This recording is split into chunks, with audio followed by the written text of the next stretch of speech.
Dans le monde du football, les victoires ne suffisent pas toujours à calmer les polémiques, surtout lorsque l'attention se concentre sur des figures emblématiques et des jeunes talents en devenir. Les tensions internes, les critiques des observateurs et la pression médiatique s'entrelacent pour créer un contexte où chaque geste, chaque accolade et chaque décision peut être interprété de 1000 manières différentes. C'est dans ce cadre que le Real Madrid traverse une période particulière, marquée par un mélange de succès sur le terrain et d'interrogations persistantes hors des lignes de jeu. L'équipe, sous la houlette de Xabi Alonso, tente de trouver un équilibre entre performance sportive et cohésion, tandis que les projecteurs scrutent attentivement les réactions des joueurs, les choix stratégiques et la situation des jeunes prodiges. Chaque match devient un révélateur de tensions latentes et chaque victoire, même précieuse, ne suffit pas toujours à apaiser les débats. La récente victoire du Real Madrid à Vitoria, face au Deportivo Alavés, n'a pas suffi à mettre fin aux discussions autour du club. Si le score final de 2-1 en faveur des Merengues pourrait sembler satisfaisant, l'ambiance reste tendue et certains gestes sur le terrain ont été interprétés avec scepticisme. Les accolades échangées entre Xabi Alonso et ses joueurs ont été mises en avant par le club comme un signe d'unité, relayé sur les réseaux sociaux, mais une partie de l'observatoire médiatique n'y voit qu'une mise en scène. Dans l'émission Radio Estadio Noche, diffusée sur Onda Cero, Santiago Segurola n'a pas caché son point de vue critique, affirmant que ces gestes étaient loin d'être authentiques et qu'ils donnaient l'impression d'une comédie. Il a souligné que la problématique allait plus loin, rappelant que la culture des superstars est profondément ancrée au Real Madrid. Selon lui, lorsqu'un joueur est placé au-dessus de tous, même de l'entraîneur, comme ce fut le cas lorsque toute l'équipe a été mobilisée pour un joueur non lauréat du Ballon d'Or, cela crée un déséquilibre qui se ressent dans le collectif. Julen Guerrero, ancien joueur, a partagé un avis similaire sur le plateau, insistant sur le fait que le soutien réel ne se mesure pas aux accolades, mais sur la manière dont les joueurs se comportent sur le terrain, par un engagement concret et visible. Segurola n'a pas hésité à pointer du doigt certaines individualités, notamment Dani Ceballos, qu'il a jugé insuffisamment performant pour évoluer dans une équipe du calibre du Real Madrid, tout en mettant en comparaison Modric, performant dans un autre championnat. Ces critiques montrent que malgré le succès obtenu, l'équipe reste sous haute tension, avec un débat constant autour de son entraîneur et du niveau de jeu affiché. Ainsi, Xabi Alonso demeure sous surveillance après le match contre Alavés, son avenir restant fragile. Malgré ces tensions, la victoire obtenue permet toutefois à Xabi Alonso de souffler un peu. Sur le terrain du Deportivo Alavés, le Real Madrid n'a pas maîtrisé tous les aspects du jeu, mais l'essentiel a été assuré grâce à un but exceptionnel de Kylian Mbappé, suivi de contributions décisives de Vinicius et Rodrigo qui ont permis d'éviter un nul. Ce succès, obtenu dans un contexte marqué par plusieurs absences et une marge d'erreur très faible, représente une bouffée d'air pour le technicien basque et ses joueurs.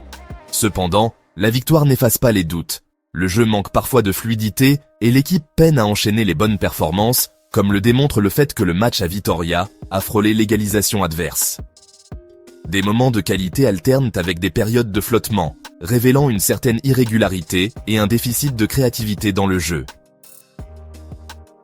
Dans le vestiaire, le discours se veut clair et responsabilisant. Les joueurs affichent un sentiment d'implication, et certains cadres rappellent que la responsabilité n'incombe pas seulement à l'entraîneur. La montée en puissance collective est nécessaire pour sortir de cette situation délicate. Du côté de la direction, aucune mesure drastique n'a été prise. Xabi Alonso conserve le soutien de ses supérieurs à court terme.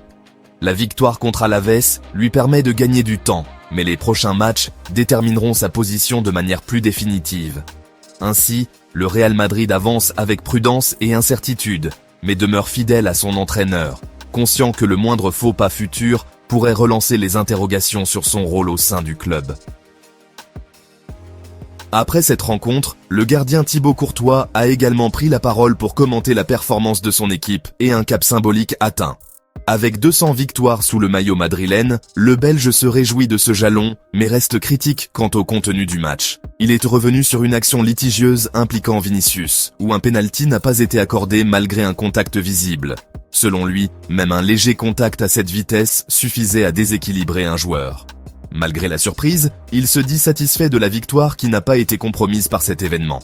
Concernant son record personnel, il a insisté sur le fait que l'objectif reste de continuer à accumuler les succès et à faire preuve de caractère sur le terrain, en soulignant l'importance de remporter les prochains matchs contre Talavera et Séville pour conclure l'année de manière positive. Dans le même temps, le club prépare le départ d'Endrick lors du mercato hivernal. Le jeune attaquant, très peu utilisé depuis le début de la saison, s'oriente vers un prêt afin de gagner du temps de jeu et poursuivre son développement. Sous la direction de Xabi Alonso, Endrick n'a jamais été intégré dans les plans de l'équipe, malgré les absences et les opportunités de rotation. Cette situation a été critiquée par les observateurs et les dirigeants eux-mêmes, qui ne comprennent pas pourquoi un joueur pour lequel le club a investi un montant important reste écarté. Sous l'ère de Carlo Ancelotti, Endrick bénéficiait d'une dynamique positive, notamment lors de la Copa, et avait terminé meilleur buteur de la compétition. Le Real Madrid estime qu'un prêt est désormais la meilleure solution pour permettre au Brésilien de progresser dans un environnement où il pourra jouer régulièrement. L'Olympique lyonnais semble être la destination privilégiée pour ce prêt hivernal. Les négociations avancent favorablement et toutes les parties impliquées considèrent que ce départ est désormais quasiment acté, même si aucun accord officiel n'a encore été annoncé. Le club reste convaincu du potentiel du jeune joueur et souhaite simplement qu'il puisse développer son talent en accumulant des minutes sur le terrain, ce qui s'avère difficile actuellement avec Xabi Alonso sur le banc et une concurrence intense au sein de l'équipe première. Ainsi, le Real Madrid traverse une période de contraste. Entre les succès sur le terrain et les critiques hors du terrain, l'équipe navigue dans un environnement où chaque geste et chaque résultat est scruté à la loupe. Les accolades de l'entraîneur, avec ses joueurs, sont mises en avant comme un symbole d'unité, mais sont interprétées par certains comme une comédie destinée à masquer des tensions réelles.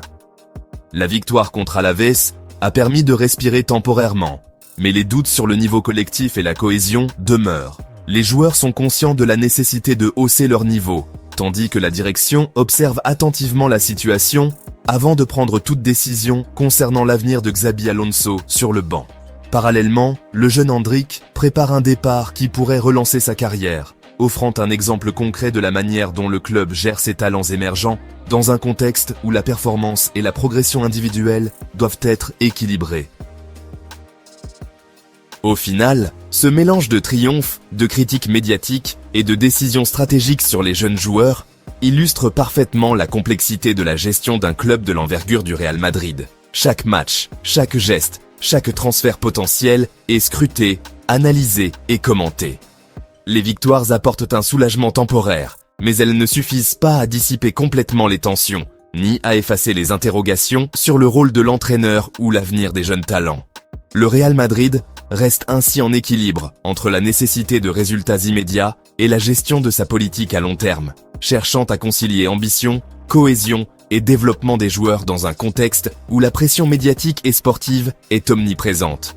Chaque membre de l'équipe, qu'il s'agisse d'un joueur expérimenté ou d'un jeune prometteur, est ainsi confronté à la double exigence de performer sur le terrain et de répondre aux attentes d'un club au rayonnement mondial.